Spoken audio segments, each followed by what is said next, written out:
Ladies and gentlemen, he is back, and this time Dr. Andrew Datta is going to discuss probably the most talked about and favorite subjects of especially the young youth, across the world who are wanting to see if they're going to settle in foreign lands, are they going to travel for their work, or are they going to be bound to their homeland? So this is a subject that everybody's interested in. So I'm like, okay, let's bring in the expert for this. And so please help me welcome Dr. Andrew Datta. Welcome, sir.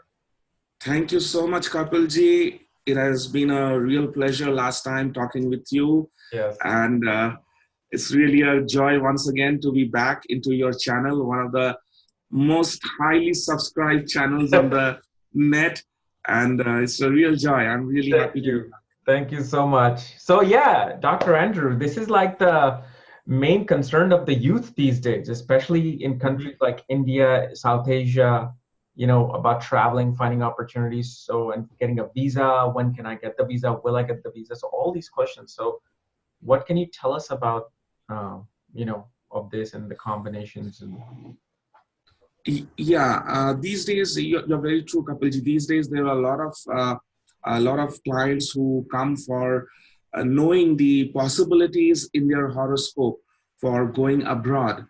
And in the last 2 decades, the kind of pattern that has emerged in front of me while dealing with so many people who have gone abroad, myself been abroad so many number of times, that primarily people go abroad either for a short trip. Now, when I say short trip, it is either a short distance, like, people moving from India to, let's say, Singapore, which is a short distance. Yeah.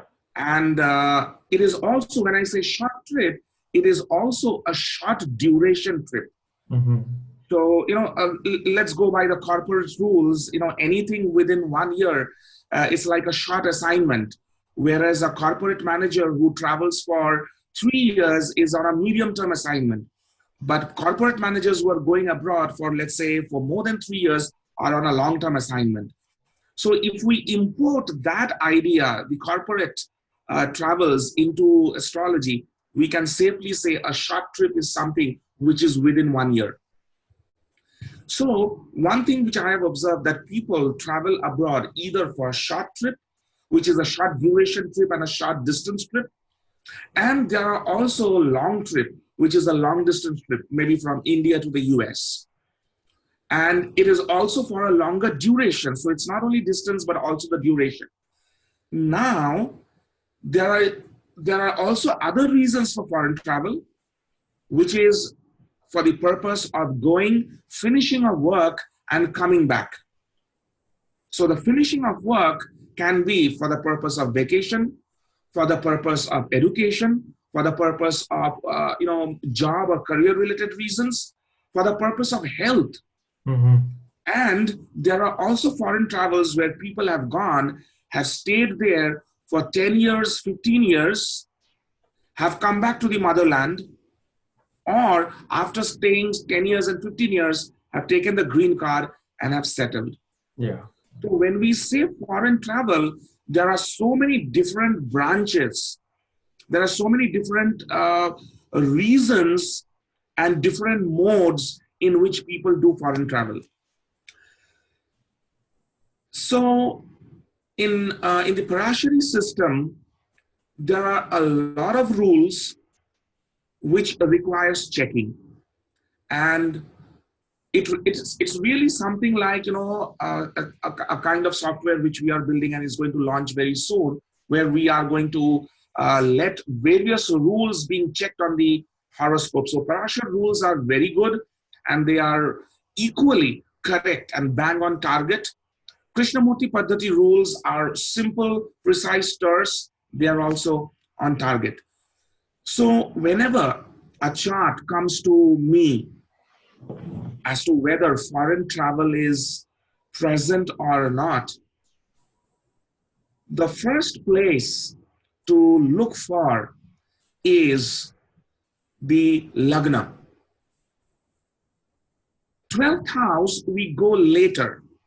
Because first thing is whether the lagna is showing the movement of the person. If the lagna shows movement of the person, then the supporting evidence or corroborating evidence is from the 12th house.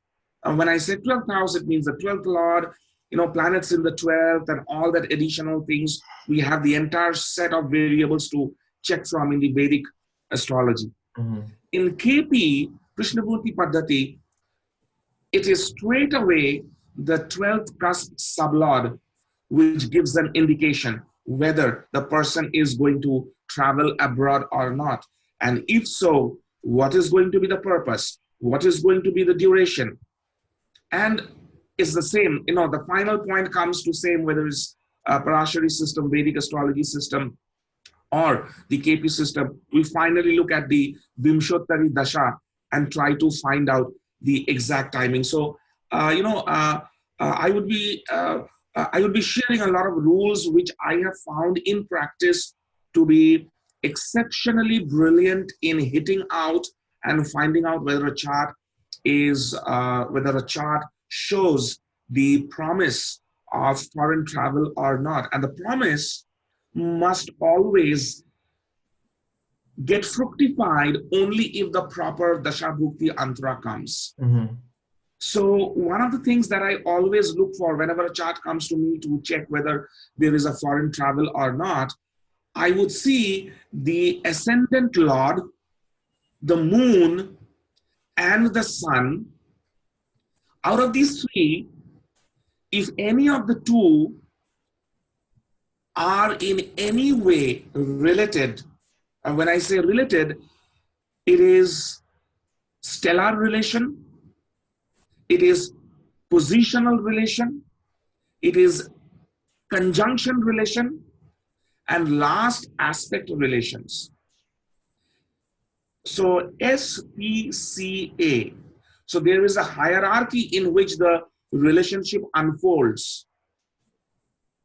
So if these three planets, the ascendant lord, the moon, and the sun in the horoscope, ascendant is the body, moon is my emotion and mind, and sun is my soul.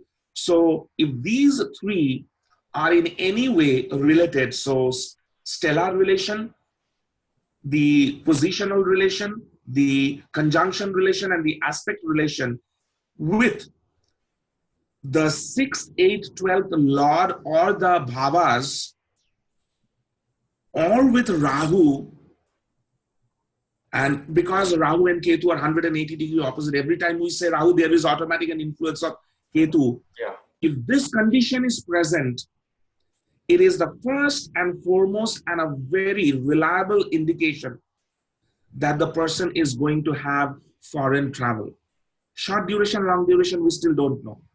So let me ask you this. I apologize for interrupting. When you said 6, 8, I can understand 12, but why would you say also 6 and 8 relation? Exactly. Yeah, I was just exactly coming to that point. The reason is that traditionally, and the rule is again because of the tradition, traditionally in countries like India, it was believed that traveling abroad is something which is unlucky. Okay. Because earlier days, if a person is successful in his own village, in his own town, he doesn't move anywhere. He's born in that village. He enjoys in that village. He grows up with his friends and he dies with his friends. He's a lucky man. Yeah. Earlier days, it was those unlucky people who could not do anything on their birth land who had to take their baggage, take everybody in the family. One fine day when the sun rises, they leave their village and town, go somewhere. So that's the first reason. Traditionally, that thought still prevails. Number two, any kind of foreign travel is a physical exertion. Okay? Take 27 hours of journey from US to India, Kapiel. Oh my God, yeah. And you will suffer for 7 days of jet lag. Okay? Plus, there are culture shock. There are, you'll have to get acclimatized. House of shock, like, whoa, where am I? What's going on? Yeah, it's a culture shock, and it's you really need to get acculturated with the regulatory authorities, the income tax laws, the house rent. So it's like when you're going abroad, whether it's for a business purpose or maybe even for settlement, immigration versus emigration, it's not a very comfortable thing. And thousands of years ago, when these aphorisms were made, that truth is still found in some way or the other reflected in the horoscope. So that's the reason why 6 and 8 comes into a picture. And in my experience, I've seen that 12th is the most frequently occurring house, followed by 6th, and 8th is like 25 to 33% of the charts would show 8th. And 6th usually comes because it's again very idiosyncratic to my practice that I end up getting a lot of charts where people ask about foreign travel related with work, job, service. So I get a lot of charts. Well, why? Because what I've seen is that 6th house, as you know, is a house of prarabdha karma, which is bound to happen. It's obstacles and enemies. And whenever it's connected with the 4th lord, 2nd or the ascendant lord, especially the 4th house lord, I've seen like they find obstacles in their homeland. They find obstacles in trying to find a job or trying to steer through. So they're like, okay, that's it. I'm done. I need to go away. Absolutely. And they have to, because it's homeland is just filled with obstacle. So absolutely. That's why I always do that. Yeah. Yes. So you're so correct. So you'll see that, whenever you're dealing with, on a monthly basis, you're dealing with hundreds of charts, 70, 80 charts. Mm-hmm. Every day there are 4 or 5 charts. And, that is when an astrologer is able to see the pattern. Because, in statistics, to see a pattern, you need a large data set. Otherwise, the pattern doesn't emerge. Mm-hmm. Another thing that I would like to share here, in the Parashari tradition, the Shashti-amsha divisional chart, that is the D60. In the D60 chart, if the Lagna Lord, ascendant Lord of the D60 chart is occupying the 7th bhava in the D60 chart.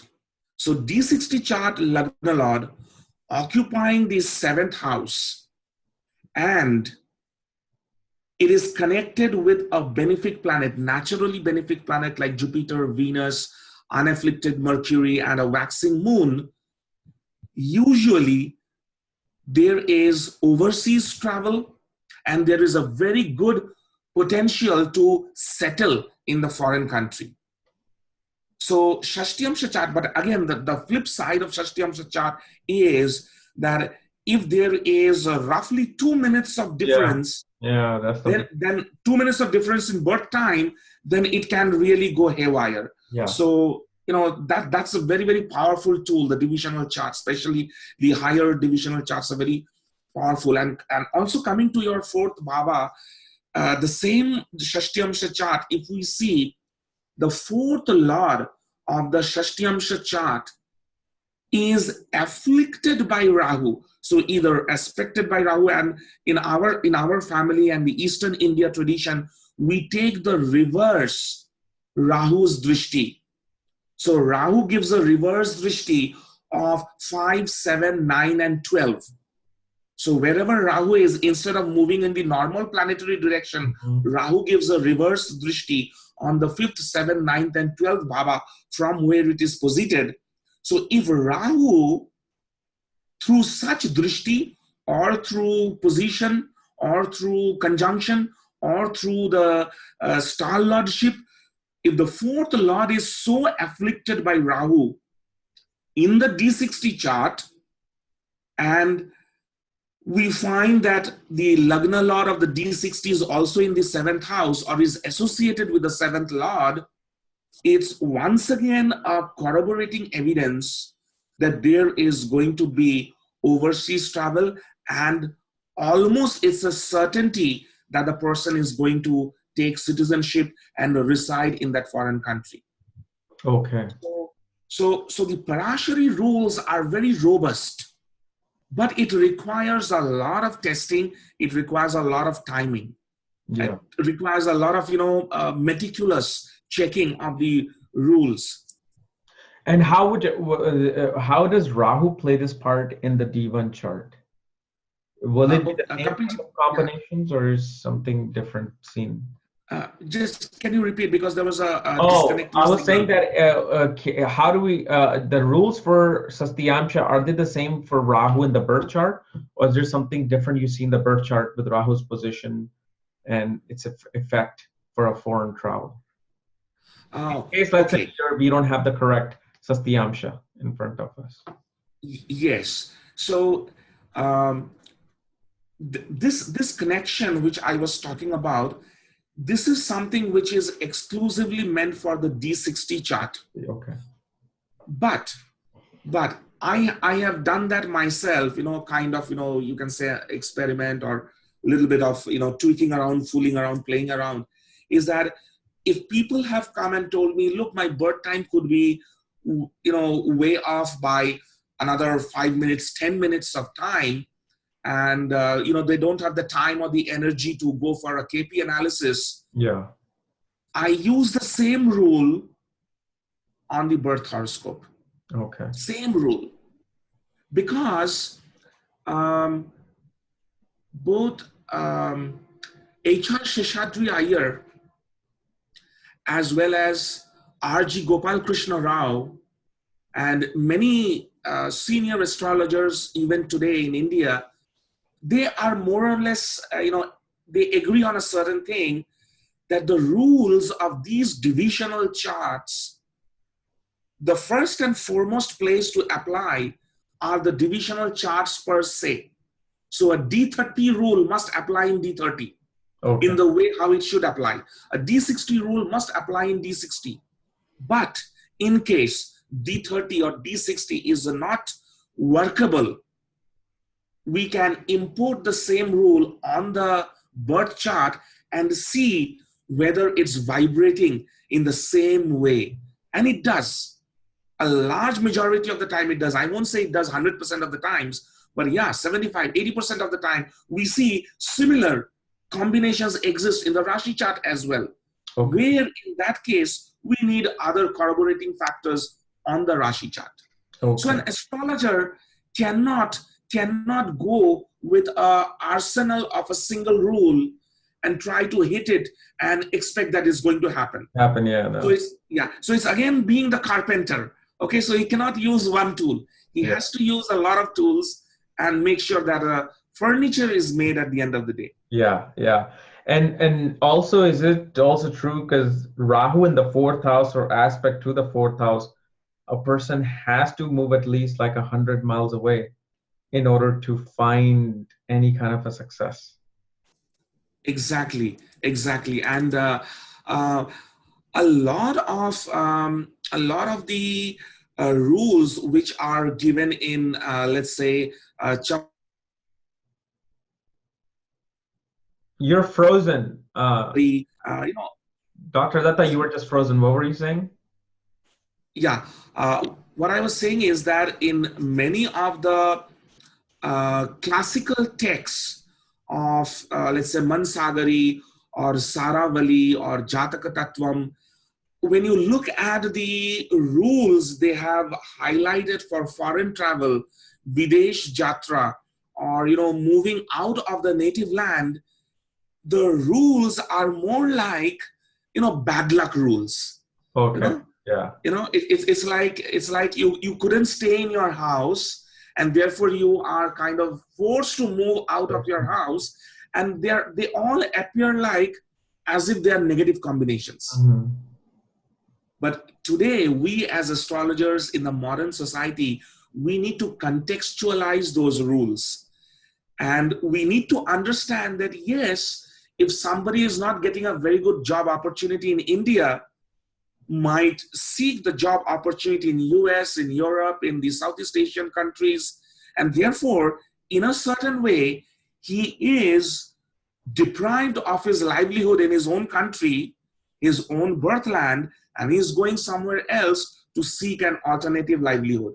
Mm-hmm. So to a large extent, those rules of of the classics of astrology needs to be contextualized in a very intelligent way, and it still holds good. Okay. So a lot of KP astrologers, they shy away from these kind of rules, but these rules have equally powerful value, just like the KP system has its own powerful value. Okay. And so now if we look at permanent settlements versus temporary, how would you explain that? Yeah, so the permanent settlement, although there are rules that get reflected through the Shashti Amsha chart primarily of permanent settlement, one of which I have just shared with you with the Rahu 4th house. Permanent settlement is something which emerges from the horoscope by the presence of a set of rules. So if there is foreign travel, one rule or a couple of rules show, yes, there is foreign travel. There are rules which show that the person is able to buy his residence or create a residency, stay in his home, which is away from his motherland. There is a rule, or rather there is the evidence through the rule that the person is not able to come back to his motherland, in which case coming to your residency rule, a lot of times we see that out of the 9 planets, the Lagna Lord and or the 12th Lord and or the 9th Lord will have a very strong signification. That is, they show the 3rd house. The 3rd house. Will we repeat that again? Okay. Okay. Yeah, I know. Yeah. So okay. Let me repeat that again. In horoscopes, we show foreign settlement, and when I say foreign settlement, it's basically somebody who has stayed in the foreign country for, let's say, 20, 25, 30 years. Yeah. Obviously, the person, in large majority of cases, the person has purchased his own house, whether a condo, condominium flat, or a standalone independent house. So the person buys a house in the foreign land. So in those cases, we see the first bhava parameters, that is the first house and the first lord, Lagna house and the Lagna lord, the 9th house and the 9th lord, the 12th house and the 12th lord. These will have a very strong connection. And when I say connection, it's the stellar connection, positional connection, aspectual connection, and conjunction connection and the aspect connection, SPCA. They are connected with the 3rd house, 3rd lord, planet posited in the 3rd house.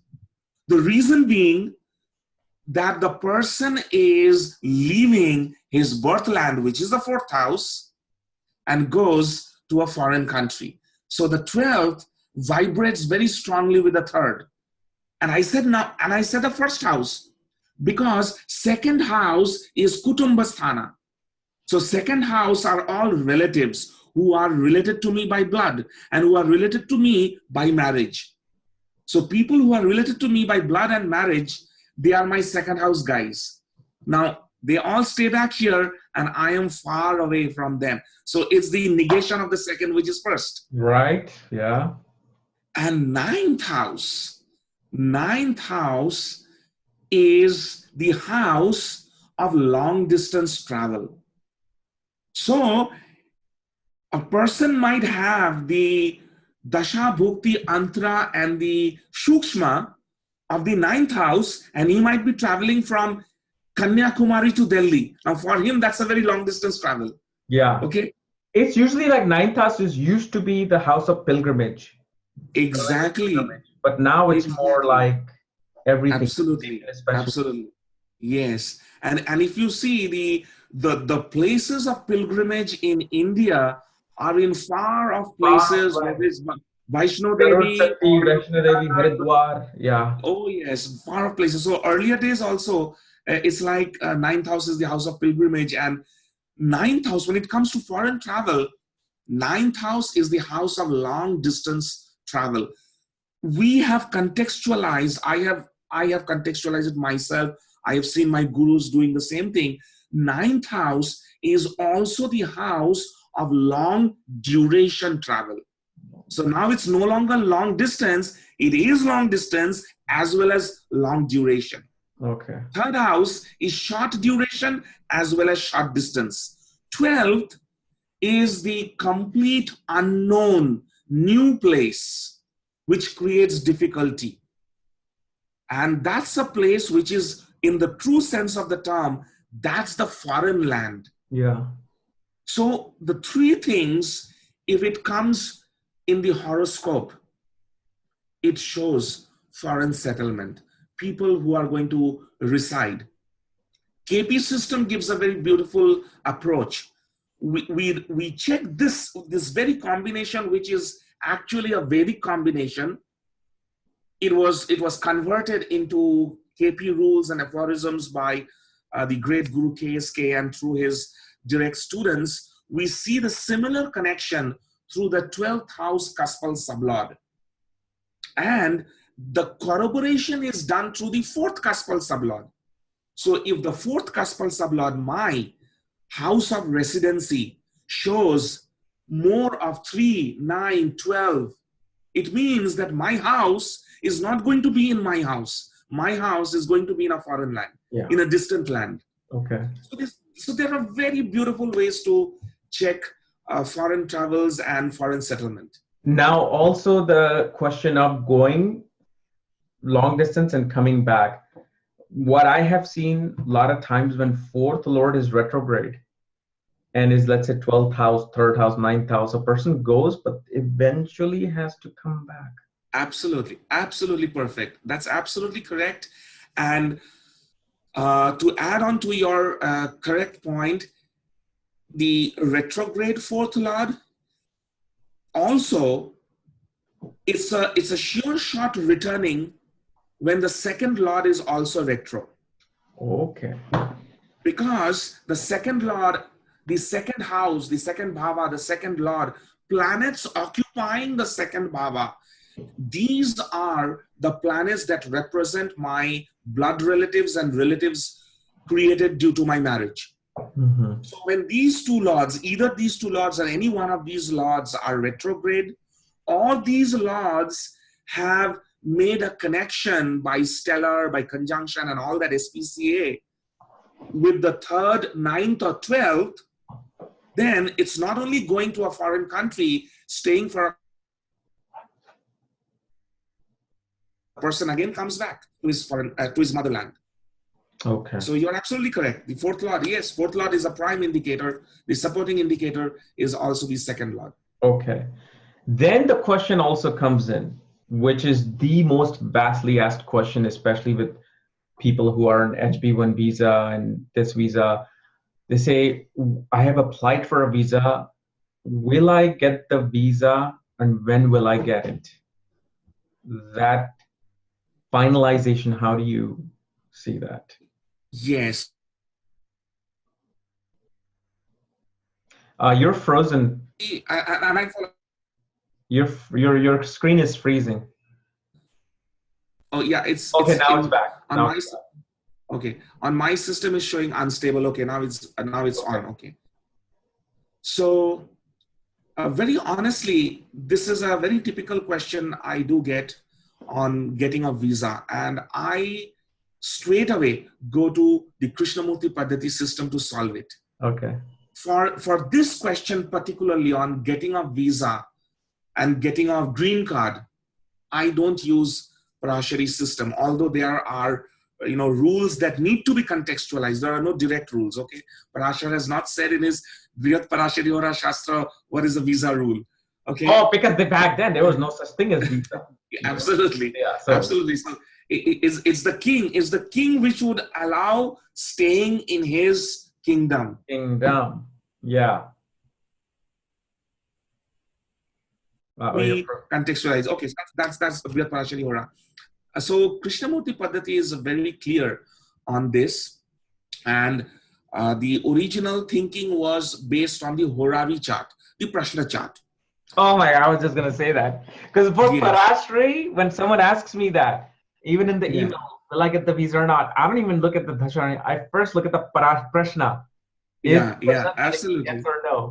Then Yes, if yes, it's giving me yes, then absolutely. I'll look at the transit when it will happen. Correct, correct. That's the way to go. That's the way to go That's for a my way of professional. solving the Parashra side of problem. Yes, 100%, 100%. Because that's the way how it should be. Because the birth horoscope is the entire basket of all the activities that a person is going to take. So third house is his younger brother, is just more like third house is his visa, and the third house is his contract and agreement. So when these kind of questions come, the way to solve, and the way how I've solved it so frequently and correctly, is to get a Prashna number that is 1 to 249. But sometimes people don't give that number. They have simply filled up the form, given their birth details. So when I am sitting with their birth chart, at that moment, I will erect the time chart, which is the Prashna of the moment. And the simple KP rule is applied.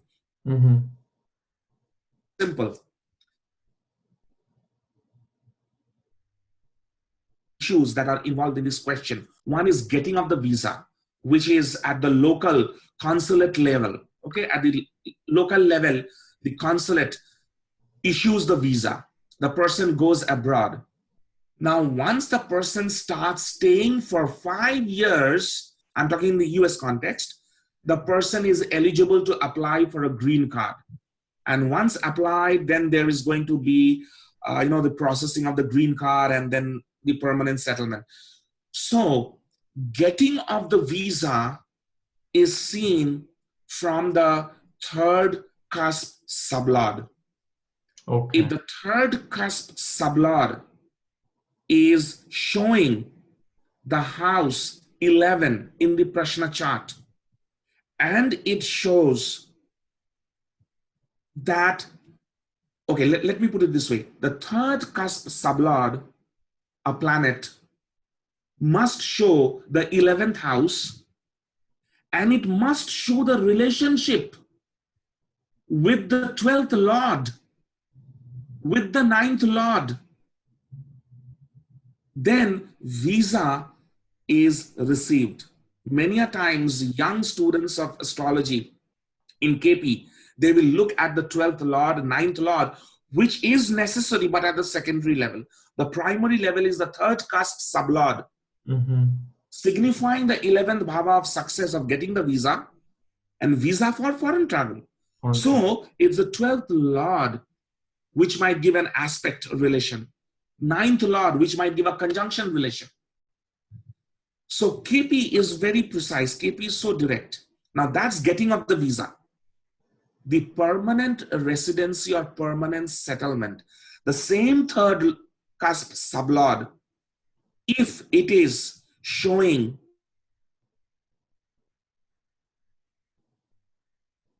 the fourth lord. Wait, you were frozen. What were you saying about the third cusp? Okay, so for permanent settlement, yeah, if the third cusp sublord shows the 12th house, 12th bhava, and the fourth lord,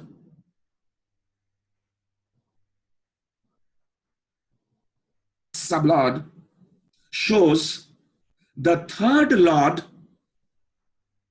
or the third bhava, or the fourth lord or the fourth bhava, it is another indication of foreign settlement happening. So foreign settlement is so close if you look at the rules are so close by. But getting visa is third house, 12 and 4. Bhava signification, Lord signification. Whereas foreign residency is the 12th cusp sublord, showing the third house Lord, third bhava, fourth house lord, fourth bhava. So, subtle differences in rules are there. And these are all due to my Gurujis who have really shared a lot, which are not found in, books and those things. I was very lucky to get from them.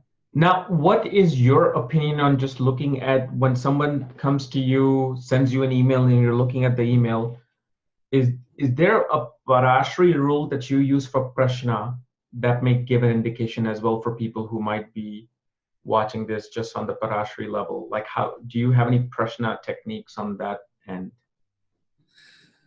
Yes, Kapilji, there is. But, to be very honest with you and all your viewers, I really do not know whether this is a Parashari rule, but it is definitely not a KP rule, but probably it's a Vedic astrology rule, but I'm not sure whether it's precisely can be attributed to Sage Parashara.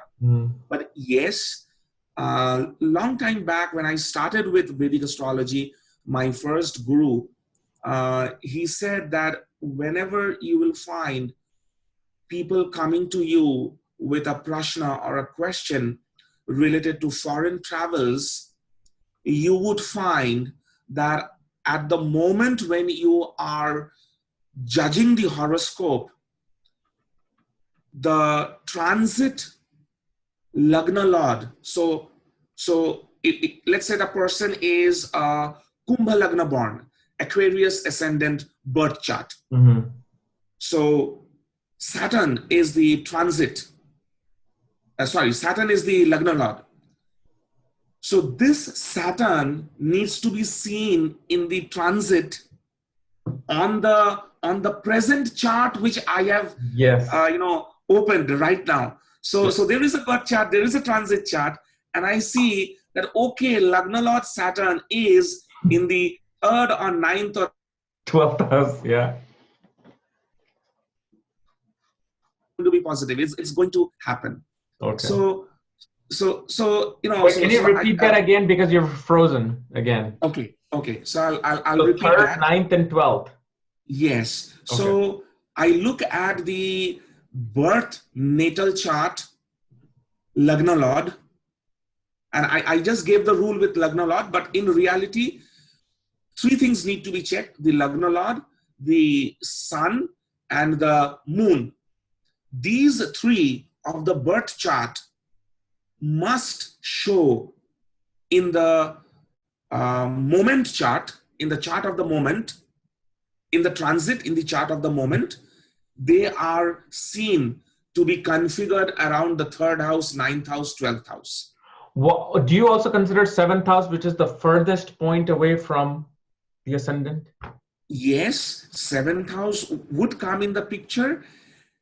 And when 7th house, I don't see 7th house per se, but I let 7th house reach out to me, in the sense that if I see a lot of planets are, showing up 7th house by aspect, by conjunction, or by, lordship, it's an indication that it's going to be a travel which is going to be a quick to and fro travel. Okay?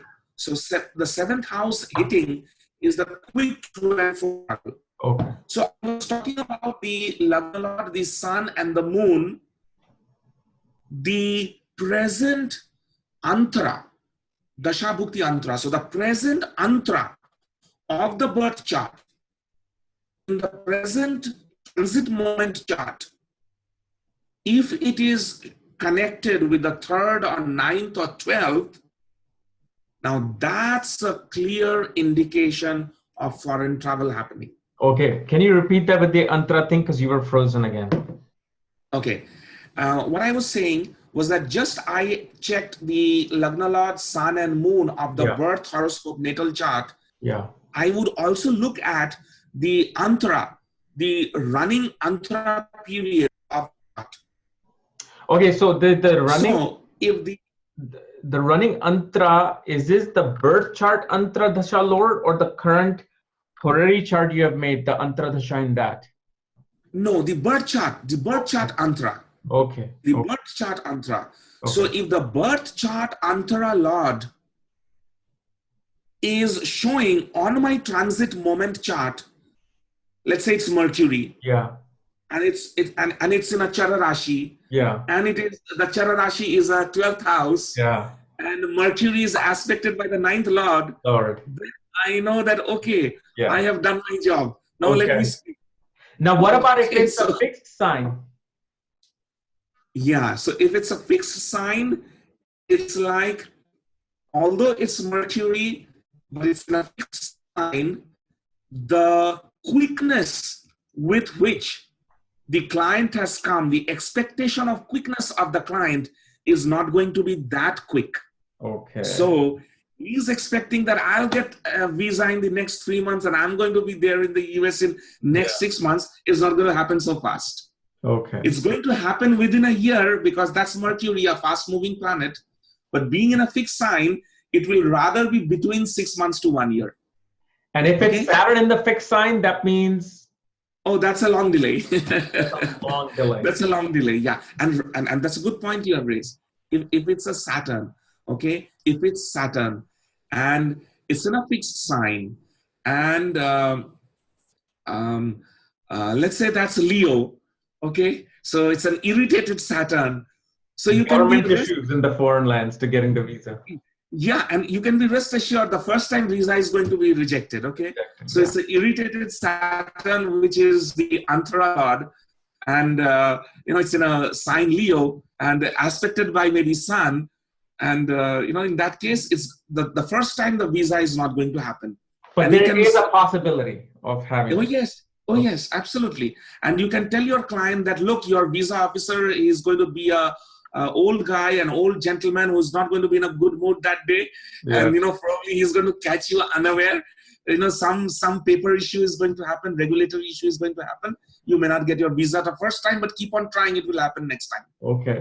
Then the question also, and this is the rule that I use, the question of dual rashis, because like Gemini, Virgo, or Sagittarius, what my thing is to look at the degree. Like if the degree is before 15 and it's falling onto a Chara Rashi before the sign before it, that's a granting yes. But if it's more after the 15th degree and it's a fixed sign, that's on the 12th house, then it's showing more towards no. So how are you dealing with this, the dual Rashis on these? Okay. Um, I heard this rule, but I have never applied, very honestly. I Okay. have never applied this 15-degree Okay. bifurcation. What I do when I get dual signs coming into the picture, there are two things that are taken into account at that point of time. If the dual signs are Mercury and Virgo, these are two barren signs. I'm sorry, it's Gemini and Virgo. I said Mercury Yeah. and Virgo. Yeah. Gemini and Virgo, these two are barren signs. So I exercise a lot of caution when the barren signs come, because there would be good chances that good opportunities, fruitful opportunities are lost because of the follies of the client himself. Whenever the barren sign comes, the Gemini and the Virgo. If the other two dual signs come, which is Pisces, which is a fruitful sign, watery sign, there isn't much difficulty. There are a lot of times when the Pisces sign, being a watery sign, fruitful sign, have delivered results with respect to getting a visa or the prashna, whenever the prashna issues Okay. have come. The dual sign of Sagittarius, Dhanu, which is a fiery sign, it is something in between, like yes and no. Okay, it's like yes and no. So whenever the dual signs come, my approach, which I have been taught, my approach is to take it cautiously. There is no one size fits all rule. Like that's a major pitfall of astrologers, that aphorisms are taken as taken for granted. But the 4 dual signs, the first 2, Gemini and Virgo, have a different implication. Pisces have a different implication. And Dhanu or Sagittarius have a different implication. So out of all these Dhanu or these dual signs, which one is the best to get the Pisces? The Pisces. Okay. Yes. And you're saying Gemini and Virgo are barren signs? Yes, barren signs. And if the barren signs come back as a very important result-giving signs because the important houses are on those signs, very careful articulation is required to be given to the client. Okay. We need to be very careful in saying that visa is going to be granted. We would say visa is going to be granted, but we'll give a long list of but. But because if Saturn especially is in, let's say, Gemini or Virgo, it's in a barren sign and a barren planet coming in. Absolutely. Absolutely. Yes, that waiting is required. That judgmental waiting is required. It's Saturn, it's in a barren sign, and it's like aspected by an enemy planet like Mars. Yeah. Mars is showing the 4th house, which is like wanting to keep it in the homeland. Mars is the home land per se. So a lot of judgmental waiting is required. And that's always what I teach my students, that don't go with blinkers on. Don't be a horse, be a human being. Open the blinkers and see the entirety of the picture. Okay. Don't just take the aphorism and try to force fit the aphorism. Yeah. It will never happen. It will never happen. And you're talking about these signs just in the 12th house or 12, 3, and 9, either one? 12, 3, and 9. 12, 3, and 9. Okay. All right. Yeah. Yeah. So for foreign travel, but for the travel, the hierarchy of the houses, the importance hierarchy is 12th, followed by 9th, then the 3rd. Third. Okay. For foreign settlement, it is 12th, then the 3rd, then the 9th. Okay. So foreign travel or foreign settlement. So accordingly, that bifurcation needs to be done. Now, have you noticed that people with fixed ascendants like Leo, Aquarius, Scorpio, do they have lesser of a chance traveling versus Jara Rashi, or they have the equal opportunity because of how their 3, 9, and 12 houses are? Because you know how a fixed Rashi is more about, hey, I'm staying fixed here. Correct. That's a fantastic question. Kapilji. And I think your question is, a question which is probably in the minds of millions of astrology doers. Yeah. It's like this. The Lagna, the ascendant, if the ascendant is a fixed Rashi ascendant, like Aquarius or Leo or Taurus, the fixed Rashi ascendant is one parameter, and the Lagna Lord occupying a type of sign is the second parameter. Okay. So Lagna Lord is in Jara Rashi, that's... Yes, okay. Absolutely. So it's like, I'll give you my example. Although it's our family custom never to share the horoscope, but I'll tell you, I belong to one of the fixed signs. You belong to what? My Lagna is I belong to one of the fixed signs. Okay. My Lagna is one of the fixed sign Lagna. Okay. And my Lagna Lord is in a Jara Rashi. So I know I will not settle abroad anytime. Any day I'll never be settling abroad, that I know. But I'll be going frequently abroad. Many times abroad I will go. So it's a 2x2 matrix. It's a 2x2 matrix. Looking at your face, it could be Simha. Looking at so it's like it's a 3x3 matrix, not 2x2. It's a 3x3 matrix. Lagna Charasthira dual Charasthira Diswabhav, and the Lagna Lord Charasthira Diswabhav. So if both the Lagna and the Lagna Lord are in Chara, oh man, he just needs to apply the visa. Yeah, okay? That's and it. If the rules are there, man, he gets it, he goes. Okay. Now, if both both are sthira, he kinds of really has to, really it's a grueling journey for him to get the visa, make arrangement. And majority of the times, and when I say majority of the times, it really means, 60, 70%, it cannot be 90% or 100%. So majority of the times, people with sthira lagna, ascendant, and the ascendant lord also in a sthira rashi, have very infrequent chances of traveling abroad. But are there not exceptions? Have I not come across exceptions? Yes, I have. Mm-hmm. I have come across, and probably, maybe if I get some time to, pull up those charts, I can show you sometime. With sthira lagna ascendant and the ascendant lord also in a fixed sign, mm-hmm. the fixed sign is a 12th house. Oh, okay. Because of cuspal displacement. Okay.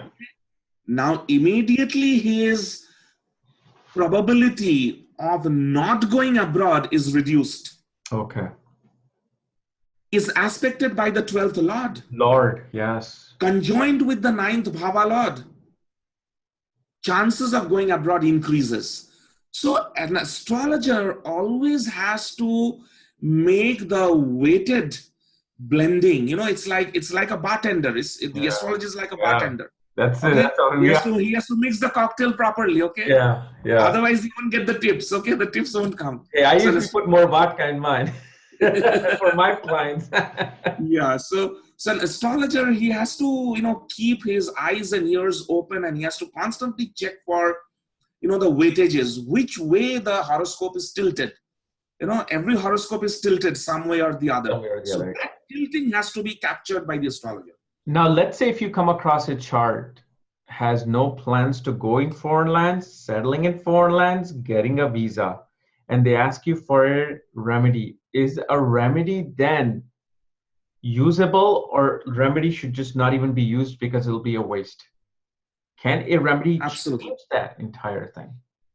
No, because there lies the concept of destiny versus fate. Great, yeah. Destiny is the fixed enclosure. It is the given enclosure. Fate is what we do inside the enclosure. And the actual doing is the kriyaman karma and the agami karma. So if the enclosure shows no foreign travel, no foreign settlement, in no way there is any kind of traveling abroad, asking the person to take remedy is a sheer waste of money. Mm-hmm. It's a downgrading of the astrologer's ethics, and it's something which is not a good karma on the part of the astrologer. But if the destiny shows that there is some possibility, there are some planetary combinations, maybe weak, maybe very elementary, but the fate, so what I mean to say is the enclosure shows that there is a hidden treasure somewhere in the enclosure. Yeah. Then it makes sense to use maybe a magnetic radar and find out where that treasure is. Yeah. So it's good to invest in the magnetic radar. So if there is a possibility in the horoscope that foreign travel is going to happen, but the planets are so weak that during the transit, during the Dashabhukti Antra, the Gochara may overpower that planet and may not allow it to give result, that's the time when remediation is fantastic. Okay. I don't think I've ever come across a chart that had like completely no and everything. Have you come across a chart that had nothing but no's? Because I've always found somehow, some way, something. Yes, I have come across quite a number of such charts which doesn't show any foreign travel throughout the life. The person is born and dead in the same motherland. But those charts came to me for a lot of other reasons. They never came other than, because they weren't even interested. Never came to me. Yeah. Yes. So there is some there is some very strange, mysterious ways of the nature that those charts never came to me for checking a foreign travel. They came for property, they came for something else. Yeah. And it was in those charts when I was, so whenever I do a little bit of research in my own way, Yeah. I always use experimental groups and the control group. A lot of things that happens in the name of astrology research, 10 charts as 10 case studies, and then it is called as research. Yeah. But that's not research. Yeah. You need to have, when you're testing tools, you need to have your experiment group, at least 30, 40 charts, so that you can run a t-test or a set test. And then there has to be a control group, either randomly generated charts or charts differently chosen. So the rules that are hitting on these charts should not hit on these charts. Okay. So that's the when I have actually discovered what you said just now. That's the time. Okay. Perfect. Wow. Thank you so much for this amazing information. I think people are just going to love this. So now if somebody's interested in getting a reading from you, getting classes from you, where can they contact you? Okay. Classes, I just finished doing a complete KP Astrology and Gem Remedy class in Sailorsburg in the month of May in US. And I don't do any online classes, but there are my video courses, which are self-learning video courses that come with books and videos. People can buy those video courses and self-tutor themselves in their home or wherever they would like to. They can do it on the move also. So it's available from kpastrologylearning.com. And for consulting, my site is there, kpastrologeronline.com. And they can consult with me anytime. Perfect. Thank you so much, Dr. Andrew Datta, for coming in today. After all, and thank you so much, Kapilji. It was once again a great joy to be with you. Always a great interaction. It's a full energy recharge. My energy has not depleted. I've been recharged with energy. So I really look forward to many such beautiful interactions with you. Two mixologists coming together. Absolutely. Two bartenders talking about different drinks. Absolutely. And I think people are going to get intoxicated. Yes, exactly. That's our point. That's our mission. That was a good one, actually. Thank you so much. Okay. Take care. Bye-bye.